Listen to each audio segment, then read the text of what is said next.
ক্যাম্পাসে ছাত্র সংসদ নির্বাচনের উচ্ছ্বাস, কমবে একাডেমিক সংকট, সুরক্ষিত হবে অধিকার আশা শিক্ষার্থীদের, আরও বিকশিত হবে গণতন্ত্র বলছেন বিশ্লেষক। ঢাকা সফরের দ্বিতীয় দিনে আজ প্রধান উপদেষ্টার সঙ্গে পাকিস্তানের উপপ্রধানমন্ত্রীর বৈঠক, বেশ কয়েকটি চুক্তি ও সমঝোতা সইয়ের আশা। সন্ধ্যায় বেগম জিয়ার সঙ্গে সাক্ষাৎ। ইউটার্নটা বন্ধ করে দিয়ে ওদিকে দিয়ে আরো একটা ঝামেলা সৃষ্টি করছে। এক রাস্তা দেখতে সোজা খোলা আছে, এটা বন্ধ করে দিয়ে ওই কোন মাথা দিয়ে দিছে, আধা ঘন্টা 2 ঘন্টা ঘুরে আইতেছে। ডাইভারশন কার্যক্রমে যানজট না কমে বেড়েছে অভিযোগ রাজধানীবাসীর। দীর্ঘ পথ ঘুরে নিতে হয় ইউটার্ন, বসে থাকতে হচ্ছে দীর্ঘ সময়, বিকল্প রুটের তথ্য না থাকায় ভোগান্তি। ঢাকা ভাঙ্গা এক্সপ্রেসওয়ে যেন মৃত্যু ফাঁদ পরিণত হয়েছে দুর্ঘটনার হটস্পটে। আগস্টের 21 দিনে 13টি দুর্ঘটনা, নিহত 10। প্রতিরোধে নেই প্রযুক্তির কার্যকরী ব্যবহার। এবং স্বল্প সুদে ঋণ দেওয়ার প্রলোভন দেখিয়ে 25 লাখ টাকা হাতিয়ে নিল প্রতারক চক্র। নেত্রকোনার বারহাট্টায় 1 সপ্তাহে অফিস সহ উধাও সমিতি, সমাজসেবায় মেলেনি সংগঠনটির নাম।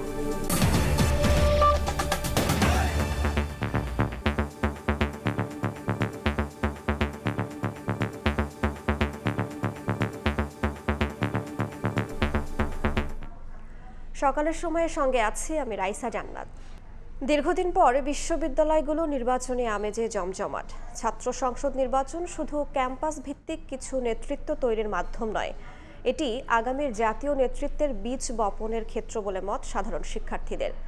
বিশ্লেষকরা বলছেন, শিক্ষা নিয়ে রাজনীতি নয়, বরং শিক্ষাকে গতিশীল করার মাধ্যম হয়ে উঠবে ছাত্র সংসদ, আরও বিকশিত হবে গণতন্ত্র। এবারে ছাত্র সংসদ নির্বাচনের মাধ্যমে ক্যাম্পাসে ফিরে আসবে সকল শিক্ষার্থীর সৌহার্দ্যপূর্ণ অবস্থান। বিস্তারিত মাইমুনা হায়দার চৌধুরীর রিপোর্টে। ছাত্রদের অধিকার আদায়ে ছাত্র সংসদ নির্বাচন দিয়ে শুরু। মানুষের অধিকার আদায়ের গণতান্ত্রিক আন্দোলনে রেখেছেন অনন্য ভূমিকা, হয়ে উঠেছেন জাতীয় রাজনীতিবিদ। দীর্ঘদিন বন্ধের পর ফের ক্যাম্পাসে ছাত্র সংসদ নির্বাচনের উচ্ছ্বাস।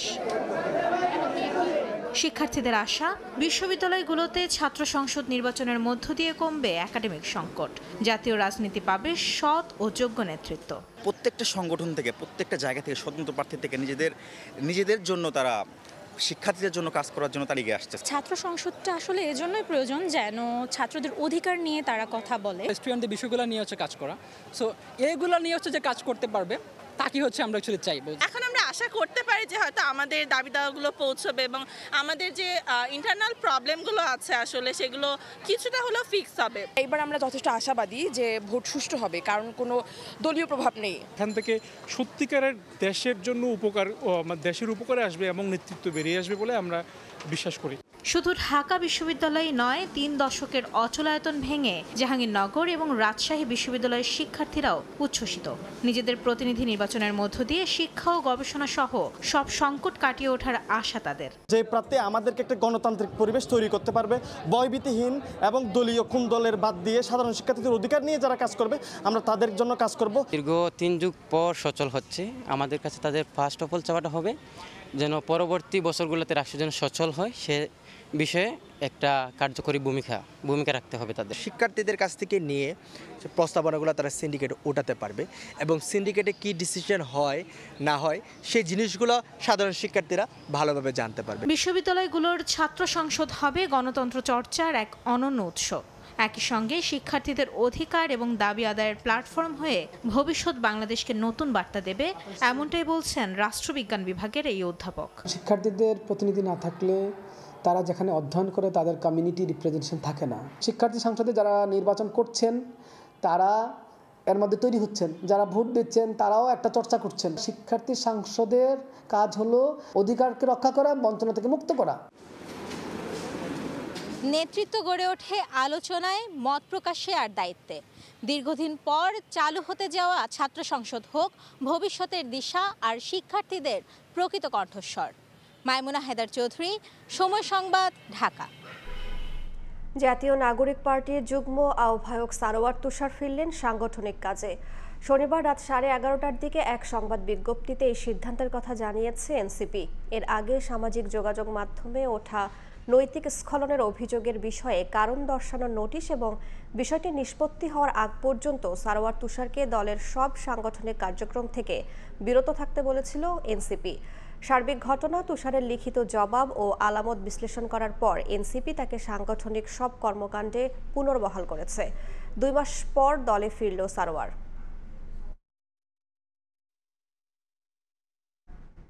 ন্যূনতম বিএসসি ডিগ্রি না হলে নবম গ্রেডের কোনো ইঞ্জিনিয়ার পদে কাউকে নিয়োগ না দেয়া সহ 3 দফা দাবিতে আগামী 3 দিন সকল ক্লাস পরীক্ষা বর্জনের ঘোষণা দিয়েছেন বুয়েটের শিক্ষার্থীরা। শনিবার রাত 11টার দিকে বুয়েটের 3 শতাধিক শিক্ষার্থী বিক্ষোভ মিছিল বের করে। বকশীবাজার ও ঢাকা বিশ্ববিদ্যালয় টিএসসি এলাকা অতিক্রম করে মিছিল যায় হোটেল ইন্টারকন্টিনেন্টাল মোড় পর্যন্ত। পরে শাহবাগে এসে শেষ হয়। সেখানে সংবাদ সম্মেলনে শিক্ষার্থীরা দাবি করেন ডিপ্লোমা ডিগ্রিধারীদের ইঞ্জিনিয়ার পদে চাকরি মেনে নেবেন না তারা। 10ম গ্রেডে ইঞ্জিনিয়ার পদে ডিপ্লোমাদের কোটা বাতিলের দাবিও ওঠে সেখানে। এ সময় বিএসসি ইঞ্জিনিয়ার ছাড়া কেউ যাতে ইঞ্জিনিয়ার পদ ব্যবহার করতে না পারে সেই দাবিও করেন তারা।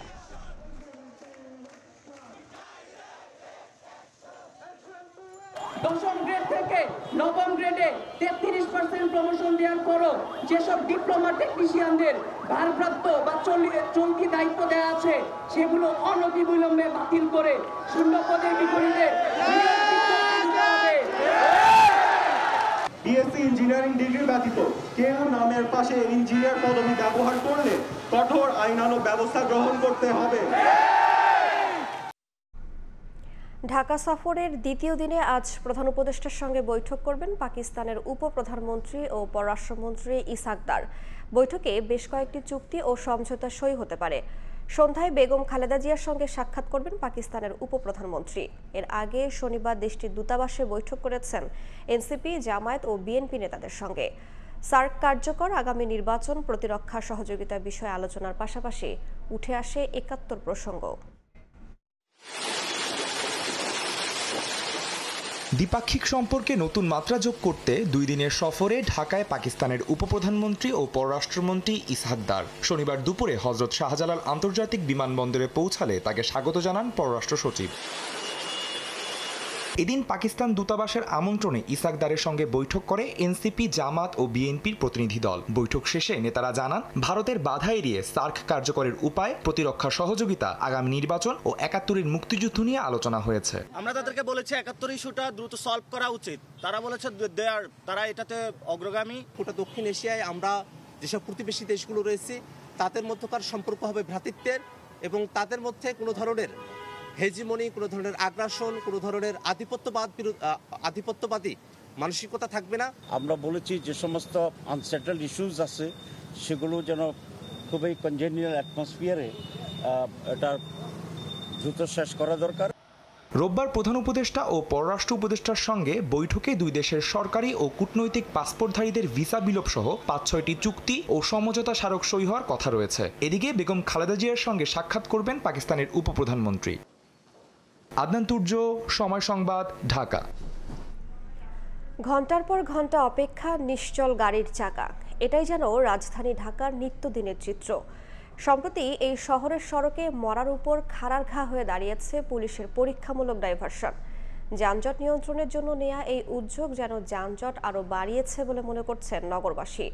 পরিবহন বিশেষজ্ঞের দাবি, নগরীর ৬৯টি স্থানে চালু হওয়া এই ডাইভারশনে অল্প কিছু জায়গায় হয়তো সুবিধা মিলছে, কিন্তু সামগ্রিকভাবে যানজট এক জায়গা থেকে অন্য জায়গায় স্থানান্তরিত হয়েছে।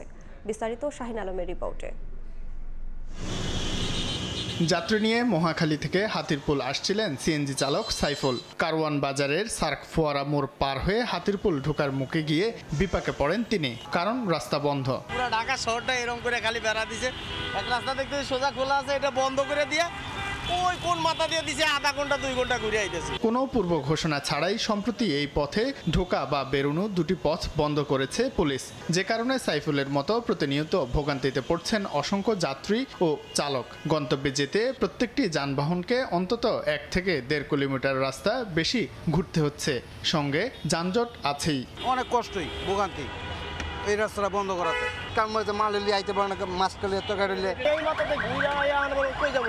এই রাস্তাটা বন্ধ, আমি যাবো কই? আমাদেরও কিছু দোষ আছে, যেটা আছে বড় বড় গাড়িগুলো যায়, যেটা এটা যাওয়ার জন্য উপযোগী নয়। সম্প্রতি ঢাকা মেট্রোপলিটন পুলিশ রাজধানীবাসীকে যানজটের হাত থেকে কিছুটা মুক্তি দিতে শহরের বিভিন্ন মোড়ে ডাইভারশন কর্মসূচি চালু করেছে, তবে বাস্তব চিত্র বলছে ভিন্ন কথা।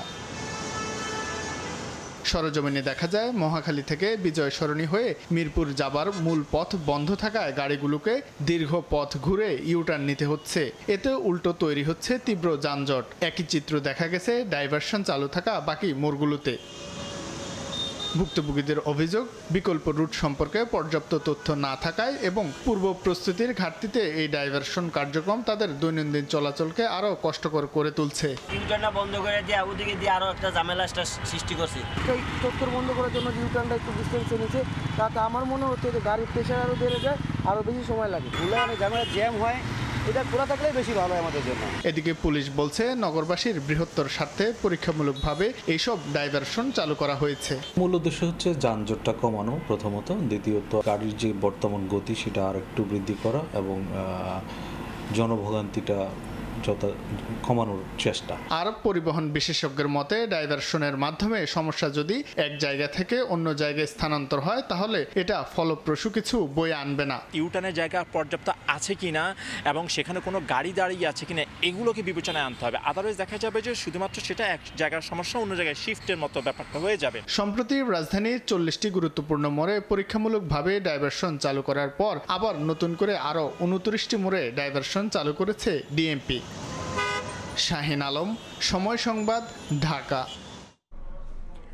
ঢাকা ভাঙ্গা এক্সপ্রেসওয়েতে যানবাহনের বেপরোয়া গতি ও আইন না মানার কারণে একের পর এক ঘটছে দুর্ঘটনা।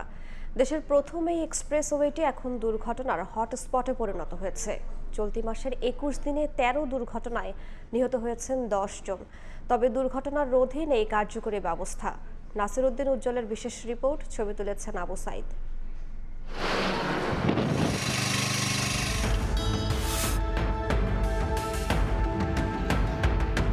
যানবাহনের বেপরোয়া গতি, প্রায় ঘটছে দুর্ঘটনা। মৃত্যুর ফাঁদে পরিণত হয়েছে ঢাকা মাওয়া এক্সপ্রেসওয়ে।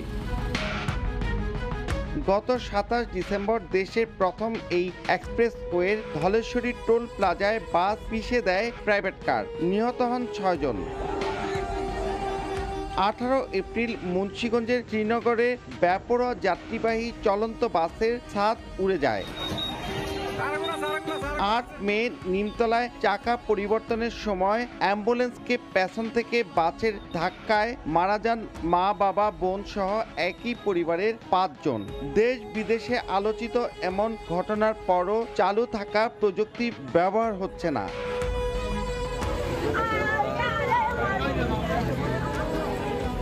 সবশেষ 21 আগস্ট একই দিনে 2 দুর্ঘটনায় মৃত্যুর মিছিলে যুক্ত হয় আরও 6 জন। এছাড়াও একই মাসে আরও 11টি দুর্ঘটনায় প্রাণ হারান 4 জন, আহত হন অন্তত 20 জন।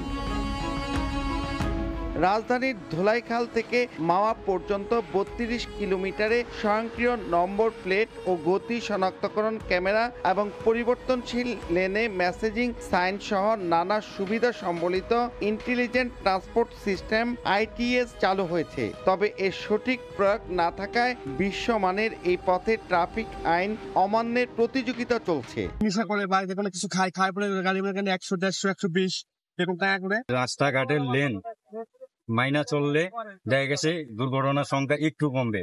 রোডস অ্যান্ড হাইওয়ের যে ইয়াগুলো আছে, আপনার ভিডিও ক্যামেরাগুলো আছে, ওগুলোর মাধ্যমে আমরা শনাক্ত করে আমরা অনলাইনে মামলা দেওয়ার প্রক্রিয়া শীঘ্রই চালু করব। সড়ক ও জনপথ বিভাগ বলছে হাইওয়ে পুলিশকে ITS এর সঙ্গে সম্পৃক্ত করা হবে। তবে দুর্ঘটনা রোধে ট্রাফিক আইন সঠিক প্রয়োগ ও সচেতনতা দরকার। ট্রাফিক ম্যানেজমেন্ট সেন্টারের মাধ্যমে ITS সিস্টেম চালু সহ বিভিন্ন পদক্ষেপ গ্রহণ করেছি এবং হাইওয়ে পুলিশকেও আমরা সেই সফটওয়্যারটা তারা আমাদের সাথে কানেক্ট থাকবে। যারা অনিয়ন্ত্রিতভাবে গাড়ি চালাচ্ছে তাদের বিরুদ্ধে মামলা দিতে পারবো। জুলাই মাসে দুর্ঘটনা হয় 18টি। সরকারি তথ্য মতে এই এক্সপ্রেসওয়ে চালুর পর প্রায় 3 বছরে 1303টি দুর্ঘটনায় প্রাণহানি হয়েছে 184 জনের। আর চলতি আগস্ট মাসের 21 দিনে 13 দুর্ঘটনায় নিহত হয়েছেন 10 জন। মুন্সিগঞ্জের হাসারা থেকে নাসিরউদ্দিন উজ্জ্বল, সময় সংবাদ। স্বল্প সুদে ঋণ দেওয়ার প্রলোভনে নেত্রকোনার বারহাট্টায় অন্তত 5টি গ্রাম থেকে প্রায় 25 লাখ টাকা হাতিয়ে নেওয়ার অভিযোগ উঠেছে। এমনকি অভিযুক্ত গণজাগরণ সমাজ কল্যাণ সংস্থা নামে কোনো এনজিও তালিকাভুক্ত নয় বলে নিশ্চিত করেছে সমাজসেবা অধিদপ্তর। আর পুলিশ বলছে অভিযোগ পাওয়ার পর বিষয়টি তদন্ত শুরু করা হয়েছে। আলপনা বেগমের পাঠানো তথ্য ও আবু সুফিয়ানের ছবি নিয়ে রিপোর্ট।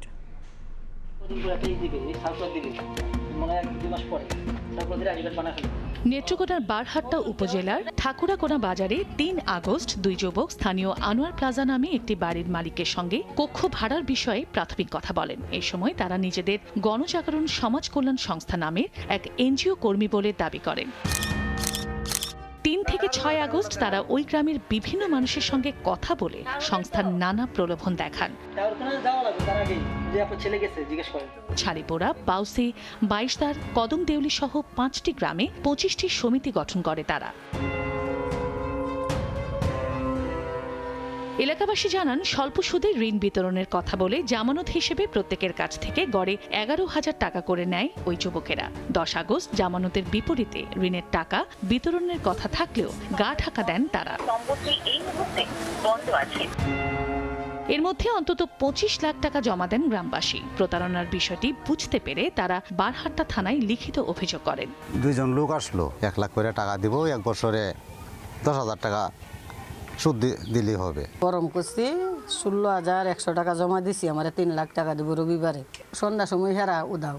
এদিকে আনোয়ার প্লাজায় ভাড়ার বিষয়ে প্রাথমিক কথা বলার পর আর মালিকের সঙ্গে দেখা করেনি অভিযুক্তরা। সমিতি আসলে এখানে ভাড়ার কথাবার্তা চলছিল, এখনো তারা বায়নাপত্র করে নাই। জেলা সমাজসেবা অধিদপ্তর বলছে গণজাগরণ সমাজ কল্যাণ সংস্থা নামে কোনো এনজিও তাদের তালিকাভুক্ত নয়। আর পুলিশ বলছে অভিযোগ পাওয়ার পর বিষয়টি তদন্ত করা শুরু হয়েছে। এই সংগঠনটা আমাদের নেত্রকোনা জেলা অবস্থিত নয়, দুটি সমাজসেবা নিবন্ধন সংস্থা হয়ে থেকে সেক্ষেত্রে অবশ্যই আমরা কোথায় দেখব তাদের গঠন তাদের কার্যপরিধি কী রয়েছে এবং তারা কী কাজটা করতে পারে। এই অভিযোগটা যখন পেয়েছি এটা আমরা সর্বোচ্চ গুরুত্ব দিয়ে দেখছি এবং এর সাথে এই প্রতারণার সাথে যারা জড়িত প্রত্যেকে আমরা খুঁজে বের করার চেষ্টা করছি। সমাজসেবা অধিদপ্তরের তথ্য মতে নেত্রকোনায় 700 বেসরকারি আর্থিক প্রতিষ্ঠান বর্তমানে কাজ করছে। সময় সংবাদ, নেত্রকোনা। সকালের সময় রাট ফ্রি ইনসুলেশন যুক্ত কঙ্কা ফ্রিজ ইঁদুর থেকে সুরক্ষিত থাকে সব সময়। বুড়িগঙ্গায় একদিনে নারী শিশুসহ 4 জনের লাশ উদ্ধার করা হয়েছে। শনিবার সন্ধ্যায় জাতীয় জরুরি সেবা 999-এ ফোন পেয়ে কেরানীগঞ্জ মডেল থানাধীন বরিশুর ঘাট এলাকা বরাবর মাঝ নদী থেকে হাত বাঁধা ওই 2 জনের ভাসমান লাশ উদ্ধার করে নৌ পুলিশ। পরে লাশ দুটি ময়নাতদন্তের জন্য স্যার সলিমুল্লাহ মেডিকেল কলেজের মর্গে নিয়ে যাওয়া হয়। এছাড়া তরুণ ও তরুণীর একে অপরের হাত একসঙ্গে বাঁধা ছিল। প্রাথমিকভাবে ধারণা করা হচ্ছে লাশ দুটি 2-3 দিনের পুরনো। এদিকে শনিবার দুপুরে বুড়িগঙ্গা নদী থেকে ভাসমান অবস্থায় এক নারী ও এক ছেলে শিশুর লাশ উদ্ধার করেছে সদরঘাট নৌ পুলিশ।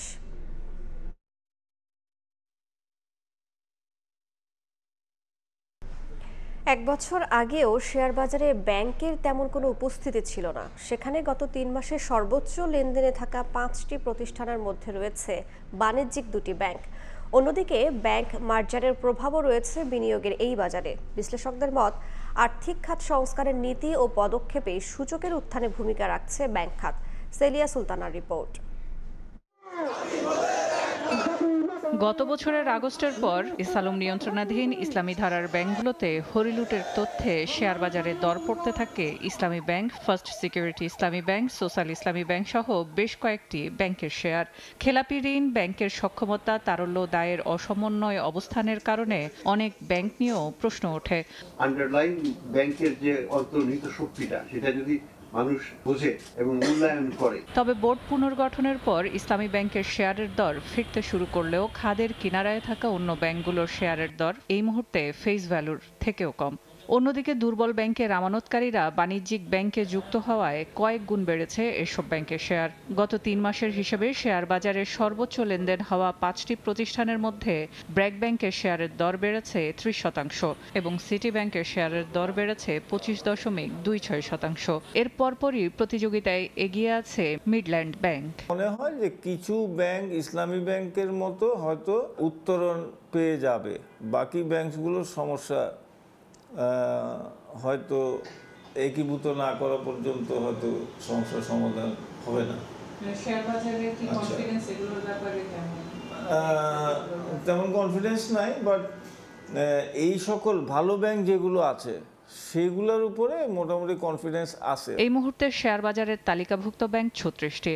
খাত সংশ্লিষ্ট বিশ্লেষকরা মনে করেন সঞ্চয়পত্রে সুদের হার কমিয়ে বাজার সমন্বয় এবং মুদ্রানীতিতে আর্থিক খাতের ভিত্তিগুলোতে দূরত্ব কমিয়ে আনার উদ্যোগ শেয়ার বাজারমুখী করেছে বিনিয়োগকারীদের। তারপরে ইন্টারেস্ট রেট যদি কমে, it is a good news for the stock market. এবং ইন্টারেস্ট রেট কমছে বিকজ ইনফ্লেশন কিছুটা কমছে। সো ইনফ্লেশন যদি কমে এবং ইন্টারেস্ট রেট যদি কমে, তাহলে স্টক মার্কেটের দিকে টাকা ফ্লো বাড়বে এবং possibly that is happening and it's just the beginning of that.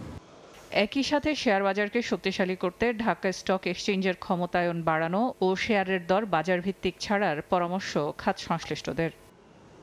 Cilia Sultana, সময় সংবাদ, ঢাকা। ময়মনসিংহ মেডিকেল কলেজ হাসপাতাল ঘিরে ব্যাঙের ছাতার মতো গড়ে উঠেছে ৩ শতাধিক হাসপাতাল ও ডায়াগনস্টিক সেন্টার, অথচ এর মধ্যে লাইসেন্স নবায়ন রয়েছে মাত্র 20টির। লাইসেন্স ও নবায়নের আবেদন করেই বছরের পর বছর চলছে ক্লিনিক ডায়াগনস্টিক সেন্টারগুলো। খুব শিগগিরই এসব প্রতিষ্ঠানের ব্যাপারে ব্যবস্থা নেওয়ার কঠোর হুঁশিয়ারি সিভিল সার্জনের। উবাইদুল হকের রিপোর্ট, ছবি তুলেছেন হোসেন আলী।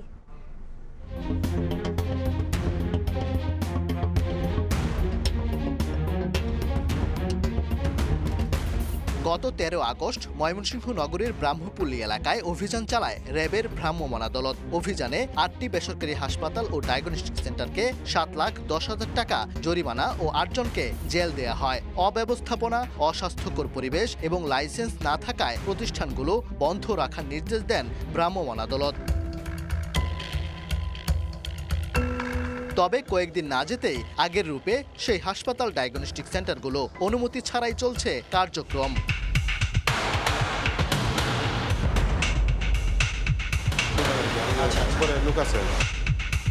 র্যাবের অভিযানের সময় টের পেয়ে এই হাসপাতালটির সকল কর্মকর্তা এবং স্টাফ ভেতরে রোগী রেখে গেটে তালা দিয়ে পালিয়ে যায়। অভিযানের পর একইভাবে আবারও চালু রয়েছে হাসপাতালটি। লাইসেন্স না পায় শুধু আবেদন দিয়ে আপনার প্রতিষ্ঠান চালাইতে পারেন? হ্যাঁ, এটা তো সবাই চলছে। স্বাস্থ্য অধিদপ্তরে যোগাযোগ করছি যে দ্রুত লাইসেন্স করার জন্য আমাদেরকে নির্দেশনা দিয়েছে, 1 মাস সময় দিয়েছে। ময়মনসিংহ মেডিকেল কলেজ হাসপাতাল ঘিরে ব্যাঙের ছাতার মতো গড়ে উঠেছে 3 শতাধিক প্রাইভেট হাসপাতাল ও ডায়াগনস্টিক সেন্টার। স্বাস্থ্য বিভাগের তথ্য মতে লাইসেন্স নবায়ন রয়েছে মাত্র 20টি প্রতিষ্ঠানের। লাইসেন্স ও নবায়নের আবেদন করেই বছরের পর বছর চলছে অবৈধ ক্লিনিক ডায়াগনস্টিক সেন্টারগুলো। শর্ত পূরণ না করতে পারায় নিতে পারছে না পরিবেশের ছাড়পত্রও। পরিবেশ অধিদপ্তর সহ এখানে স্বাস্থ্য অধিদপ্তর আছে, এখানে জেলা প্রশাসন আছে, এখানে আইন শৃঙ্খলা রক্ষা পুলিশ বাহিনী আছে, সবাইকেই এর বিরুদ্ধে সোচ্চার হতে হবে। এসব প্রতিষ্ঠানের বিরুদ্ধে ব্যবস্থা নিতে নিজেদের অপারগতা স্বীকার করে স্বাস্থ্য বিভাগের উপরই দায় চাপালেন ক্লিনিক অ্যান্ড ডায়াগনস্টিক নেতারা। যদিও শিগগিরই অবৈধ প্রতিষ্ঠানগুলোর ব্যাপারে ব্যবস্থা নেওয়ার কঠোর হুঁশিয়ারি সিভিল সার্জনের। যত্রতত্র ক্লিনিক গড়ে ওঠার পিছনে দায়ী আমাদের স্বাস্থ্য ব্যবস্থায়, কারণ এখানে কোনো লাগাম টেনে ধরার কোনো পরিকল্পনা আমাদের হয় না কখনো। আমার মোবাইল কোর্টে আমি ইনভেস্টিগেশনে এরকম কিছু পাই, তাহলে সাথে সাথে আমি সেগুলি বন্ধ করে দিব এবং আইনের আওতায় নিয়ে আসবো। পরিবেশ অধিদপ্তরের দেওয়া তথ্য মতে ময়মনসিংহে ছাড়পত্র পাওয়া ক্লিনিক ডায়াগনস্টিকের সংখ্যা 40টি আর ছাড়পত্রহীন প্রতিষ্ঠান রয়েছে 152টি। ওবায়দুল হক, সময় সংবাদ, ময়মনসিংহ। আগামী 26 আগস্টের মধ্যে সিলেটের সাদা পাথর এলাকার লুট হওয়া পাথর নিজ উদ্যোগে ফেরত দিয়ে যাওয়ার নির্দেশ দিয়েছেন নবনিযুক্ত জেলা প্রশাসক সারোয়ার আলম। এ সময় তিনি জানান, নির্ধারিত তারিখের মধ্যে পাথর ফেরত না দিলে কঠোর আইনি ব্যবস্থা নেবে জেলা প্রশাসন। নতুন জেলা প্রশাসক হিসেবে দায়িত্ব নেওয়ার পরই শনিবার এই ঘোষণা দেন তিনি। পরে দিনব্যাপী মাইকিং করে বিভিন্ন এলাকায় প্রচারণা চালানো হয়।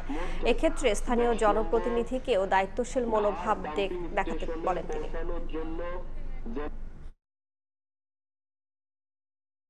এখনো তো অনেকের কাছে পাথরগুলো আছে, তো যাদের কাছে পাথর আছে এটা স্বেচ্ছায় নিজ দায়িত্বে নিজের ব্যবস্থা করে নিজে ট্রাক ধরে উৎসমুক্ত রেখে আসবে গোলাগঞ্জে। যদি এই 26 তারিখের মধ্যে যদি আপনার যদি না থাকে, মানে না করে এইটা 26 তারিখের পরে আমরা যাদেরকেই পাবো, যার কাছে পাবো, মামলা হবে, জেল জরিমানা হবে।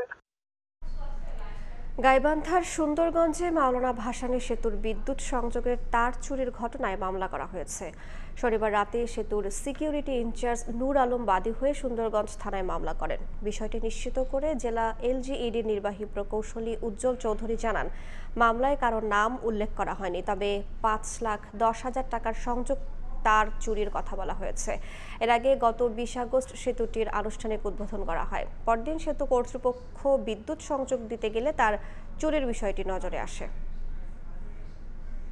3 চাকার যানের বেপরোয়া চলাচলে নাকাল মৌলভীবাজারের শ্রীমঙ্গলবাসী। শহরের মূল সড়কের দুপাশে স্ট্যান্ড নির্মাণ করায় প্রায়ই জটলা লেগে থাকে। এতে প্রতিটি যানবাহনকে ধীর গতিতে চলতে হয়, এমনকি অনেক সময় যানজট লাগে। এতে স্থানীয়দের সঙ্গে পর্যটকদেরও ভোগান্তি পোহাতে হয়। তবে শিগগিরই 3 চাকার যানের জন্য অন্যত্র আলাদা স্ট্যান্ড নির্মাণের পরিকল্পনার কথা জানান পৌর প্রশাসক। শাহ অলিদুর রহমানের পাঠানো তথ্য ও মোহাম্মদ ইয়ারুপ আহমদের ছবি নিয়ে রিপোর্ট। মূল সড়কের উপর সিএনজি ও অটোরিকশার স্ট্যান্ড, এ কারণে রাস্তায় তৈরি হয়েছে জটলা। মৌলভীবাজারের পর্যটন উপজেলা শহর শ্রীমঙ্গল। প্রতি বছর হাজারো পর্যটক এ শহরে বেড়াতে আসেন, তবে সবাইকে বিপাকে পড়তে হয় শহরের অতিরিক্ত 3 চাকার যানের কারণে। রাস্তার দুপাশে স্ট্যান্ড নির্মাণ করায় প্রায় জটলা লেগে থাকে। এতে প্রতিটি যানবাহনের ধীরগতিতে চলতে হয়, এমনকি অনেক সময় যানজটের সৃষ্টি হয়। এতে স্থানীয়দের সঙ্গে পর্যটকদেরও ভোগান্তি পোহাতে হয়। এখানে স্থায়ী কোনো বাস টার্মিনাল নাই, বাসগুলো রাস্তায় ফেলে দাঁড়ায়, বাচ্চাদেরকে টাইম মতো স্কুলে পৌঁছাতে পারছে না। প্রতিদিন শহরে যানজট লেগেই আছে, যানজটের কারণে গাড়ি ঘোড়া ঢুকতে পারে না, চরম আকার যাত্রীদের ভোগান্তি হয়। সচেতন সমাজের প্রতিনিধিরা বলছেন, এসব অনিয়ম নিরসনে প্রয়োজন দীর্ঘমেয়াদী পরিকল্পনা। আর শিগগিরই 3 চাকার যানের জন্য অন্যত্র আলাদা স্ট্যান্ড নির্মাণের পরিকল্পনার কথা জানান পৌর প্রশাসক। অপ্রচলিত যে যানবাহন আছে এগুলোকে পুরোপুরি নিয়ন্ত্রণের আওতায় আনতে হবে। স্বল্পমেয়াদী, মধ্যমেয়াদী বা দীর্ঘমেয়াদী পরিকল্পনা বাস্তবায়ন যদি করতে পারি, তা আমার মনে হয় যে আমরা একটা সুফল পাবো। যদি এই শৃঙ্খলাভাবে আমরা যেতে পারি, তাইলে আমরা এই যানজট আমাদের স্টাক হয়ে থাকতে হবে না। আমাদের ইতিমধ্যে জায়গা খোঁজাখুঁজির কাজ অব্যাহত রাখছি, সেটা হবিগঞ্জ রোডেই। শ্রীমঙ্গল উপজেলা শহরে প্রায় 25,000 সিএনজি ও ব্যাটারি চালিত অটোরিকশা নিয়মিত চলাচল করে। সময় সংবাদ, মৌলভীবাজার।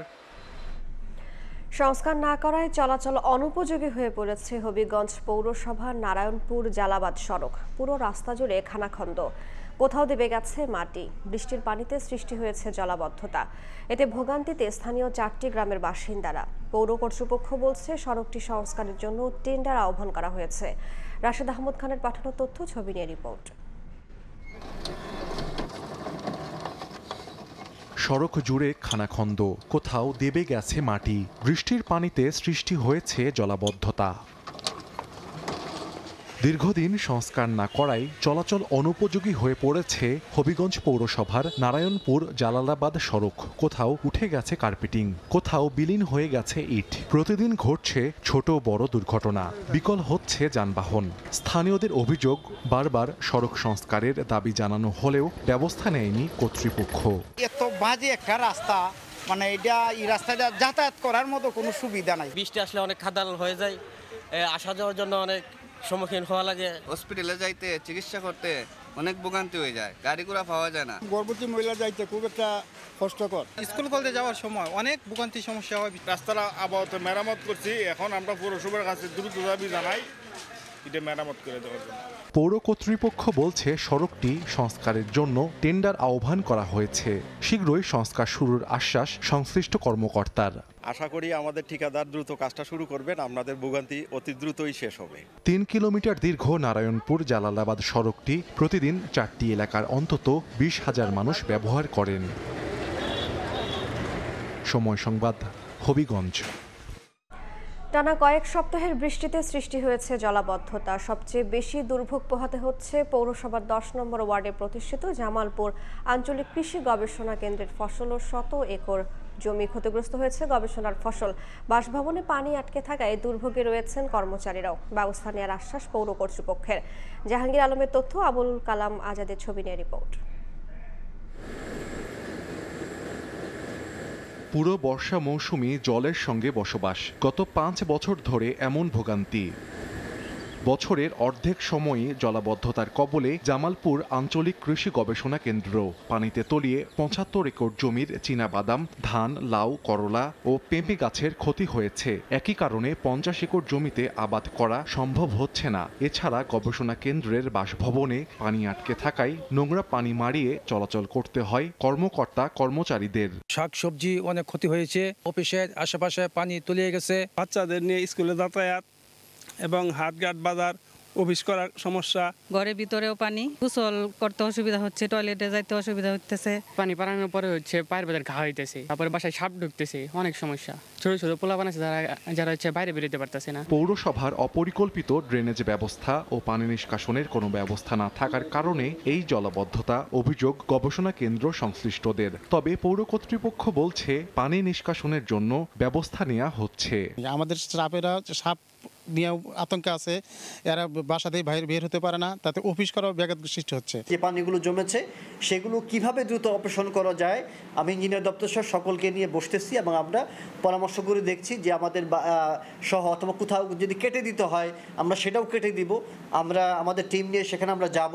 কৃষির চাহিদা ও গবেষণা পরিচালনার জন্য ১৯৭৬ সালে প্রতিষ্ঠা করা হয় জামালপুর আঞ্চলিক কৃষি গবেষণা কেন্দ্র। পৌরসভাকে প্রতি বছর গড়ে ৯ লাখ টাকা করে কর দেয় প্রতিষ্ঠানটি। সময় সংবাদ, জামালপুর। মানের খবর।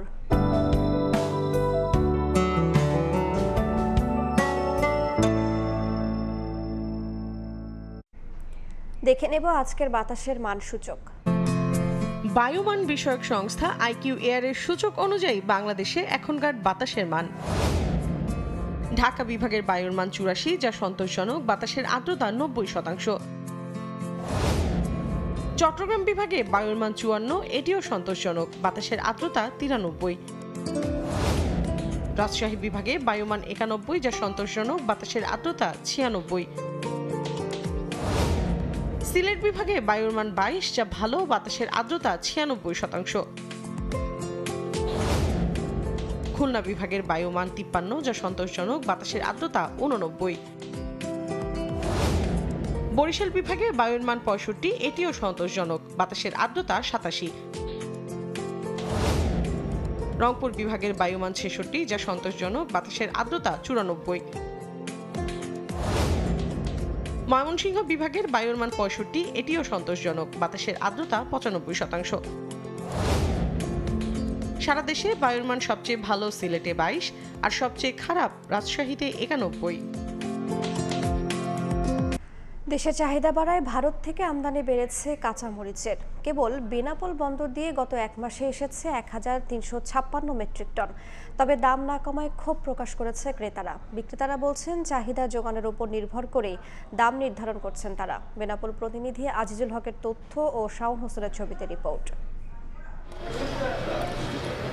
বৃষ্টি বর্ষায় কখনো কখনো সরবরাহে টান পড়ে বাজারে বেড়ে যাচ্ছে কাঁচা মরিচের দাম। যোগান বাড়িয়ে দাম কমাতে ভারত থেকে গেল ১২ জুলাই থেকে বেনাপোল বন্দর দিয়ে মরিচ আমদানি করছেন ব্যবসায়ীরা। ২০ আগস্ট পর্যন্ত এসেছে ১৩৫৬ মেট্রিক টন।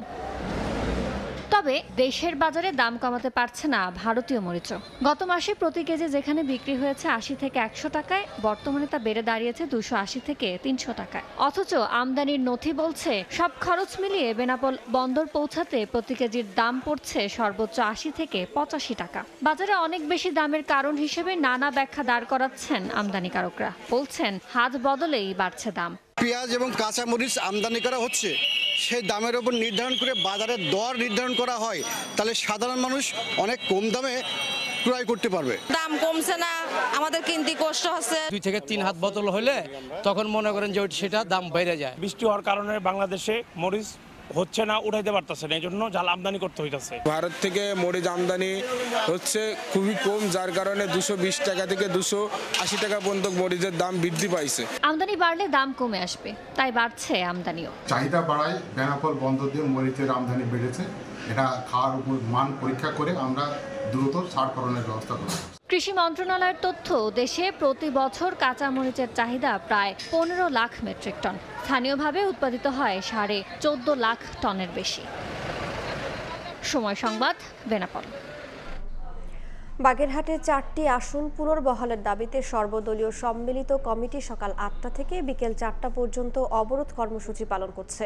এতে বন্ধ রয়েছে দূরপাল্লার যানবাহন এবং দোকানপাট। এ বিষয়ে বিস্তারিত জানাতে শহরের বাস স্ট্যান্ড এলাকায় আছেন সহকর্মী আলী আকবর টুটুল। সরাসরি যাচ্ছি তার কাছে।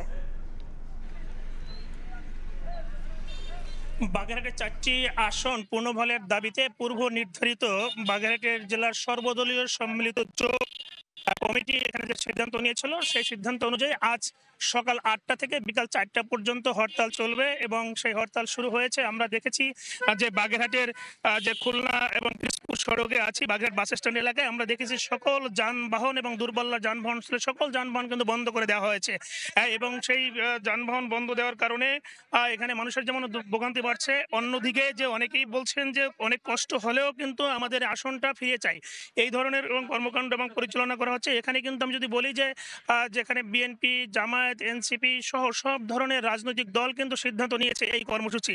অর্থাৎ বাগেরহাটে একটি সমৃদ্ধ এলাকা, এখানে চিংড়ি প্রধান এলাকা এবং বাংলাদেশের 3টি ঐতিহ্যবাহী ঐতিহাসিক স্থানের ভিতরে যেমন 2টি 60 গম্বুজ, একটি সুন্দরবন। এই সুন্দরবন এবং চিংড়ি প্রধান এলাকা থাকা সত্ত্বেও, অর্থনৈতিক বড় একটা অঞ্চল থাকা সত্ত্বেও কেন এটা কমিয়ে নেওয়া হলো, এই জন্য সকাল 30শে জুলাই পরের থেকেই যে সিএসি ঘোষণা আসছিল, ঘোষণার পর থেকেই এই আন্দোলনে নেমেছেন এবং বাগেরহাটবাসী এবং সর্বস্তরের মানুষ কিন্তু একতা প্রকাশ করেছেন যাতে এই 4টি আসন পূর্ণবহাল থাকে। সেজন্য আমরা কিন্তু দেখেছি যে তারা যে কর্মসূচির মধ্যে এবং আজকে এবং এই কর্মসূচি চলতে। আরও একটা বিষয় আমরা জানিয়ে রাখি যে বাগেরহাটের যে একটা ঐতিহ্যবাহী জেলা, এই জেলাকে আসলে এ গ্রেড থেকে বি গ্রেডে পর্যন্ত নামানো হয়েছে। এই সিদ্ধান্তের আসলে প্রতিবাদে কিন্তু আজ সমস্ত রাজনৈতিক এবং বিভিন্ন সমস্ত এখানে যারা রাজনৈতিক লোকজন ছিল সবাই কিন্তু এখানে কিন্তু আমরা দেখেছি সকাল থেকে কিন্তু দোকানপাট এবং যানবাহন চলাচল এবং দূরপাল্লার সবকিছু বন্ধ রয়েছে। আর তাদের দাবি যদি মেনে না নেওয়া হয় তাহলে কিন্তু 25 তারিখের পরে আরো কঠোর কর্মসূচি দিতে হবে, এমনটাই কিন্তু জানিয়েছেন। এই ছিল আমার কাছে হরতালের সবশেষ খবর। আলী আকবর টুটুল, সময় সংবাদ, বাগেরহাট। সকালের সময় দেশের বাইরের খবর। রাজনীতির ময়দানে দাঁড়িয়ে বিজেপিকে ফ্যাসিবাদী দল বলে এক হাত নিলেন ভারতের দক্ষিণী চলচ্চিত্রের জনপ্রিয় অভিনেতা থালাপতি বিজয়। ভারতের দক্ষিণাঞ্চলের তামিলনাড়ুর মাদুরাই এলাকায় নিজের রাজনৈতিক দল টিভিকের প্রচারে দাঁড়িয়ে নরেন্দ্র মোদীকে তুলাধুলা করেন এই তারকা রাজনীতিক। অভিনেতা থেকে রাজনীতিক হয়ে জনপ্রিয়তাকে ভর করে তামিলনাড়ুর বর্তমান শাসক ডিএমকের বিরুদ্ধেও হুঁশিয়ারি উচ্চারণ করলেন থালাপতি বিজয়। বিস্তারিত জানাচ্ছেন সুব্রত আচার্য। ஒரு சிங்கம் எப்போ எதனையும் பெக்யூலியர் தான். வெகு ஜன மக்கள் படை உங்களுக்காக சேவை செய்ய உங்க விஜய் நான் வரேன்। গেল বছর ফেব্রুয়ারিতে অভিনয়ের পাশাপাশি সক্রিয় রাজনীতিতে যোগ দেন ভারতের দক্ষিণী চলচ্চিত্রের সুপারস্টার থালাপতি বিজয়। গড়েন টিভিকে নামে নিজের একটি রাজনৈতিক দলও। There are so many jackals and other animals in the forest, but there will be only one lion. আগামী বছর তামিলনাড়ুর বিধানসভা নির্বাচন, মূলত নিজের দলের হয়ে খুঁটি সাজাতেই বিধানসভার গুরুত্বপূর্ণ এলাকায় নিয়মিত রাজনৈতিক সভা করছেন তিনি। দুদিন আগে মাদুরায়ে ছিল তার এমনই একটি শোডাউন। কয়েক লাখ মানুষের সামনে এদিন কার্যত ভারতের কেন্দ্রীয় শাসক দল বিজেপিকে দেশের ফ্যাসিবাদী দল হিসেবে আখ্যায়িত করেন। এক হাত নেন রাজ্যটির বর্তমান শাসক ডিএমকে নেতা মুখ্যমন্ত্রী এমকে স্ট্যালিনকেও। বলেন এটা কোনো অভিনয় নয়, রাজনীতি।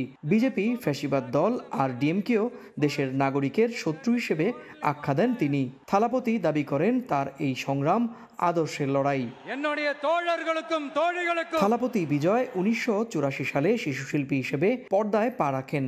এরপর 1992 সালে নাল্লিয়া থারপু চলচ্চিত্রের অ্যাকশন হিরো হিসেবে আত্মপ্রকাশ করেন তিনি। দক্ষিণ ভারতের জনপ্রিয় অভিনেতাদের মধ্যে বিজয় অন্যতম। পর্দার জনপ্রিয়তাকে কাজে লাগাতে সরাসরি রাজনীতির ময়দানে নেমেছেন তিনি। আগামী বছর তামিলনাড়ু বিধানসভায় প্রতিটি আসনে তার দলের প্রার্থী প্রতিদ্বন্দ্বিতা করবেন বলেও এদিন ঘোষণা দেন থালাপতি বিজয়। সুব্রত আচার্য, সময় সংবাদ, ভারত। এ পর্যায়ে শীর্ষ সংবাদগুলো জানিয়ে দিচ্ছি আরও একবার। ক্যাম্পাসে ছাত্র সংসদ নির্বাচনের উচ্ছ্বাস কমবে, একাডেমিক সংকট, সুরক্ষিত হবে অধিকার, আশা শিক্ষার্থীদের। আরও বিকশিত হবে গণতন্ত্র বলছেন বিশ্লেষক। ঢাকা সফরের দ্বিতীয় দিনে আজ প্রধান উপদেষ্টার সঙ্গে পাকিস্তানের উপপ্রধানমন্ত্রীর বৈঠক। বেশ কয়েকটি চুক্তি ও সমঝোতা সইয়ের আশা। সন্ধ্যায় বেগম জিয়ার সঙ্গে সাক্ষাৎ। এবং বুড়িগঙ্গায় একদিনে নারী শিশুসহ 4 জনের মরদেহ উদ্ধার, এখনও শনাক্ত হয়নি পরিচয়। ময়নাতদন্তের জন্য লাশ রাখা হয়েছে সলিমুল্লাহ মেডিকেলের মর্গে।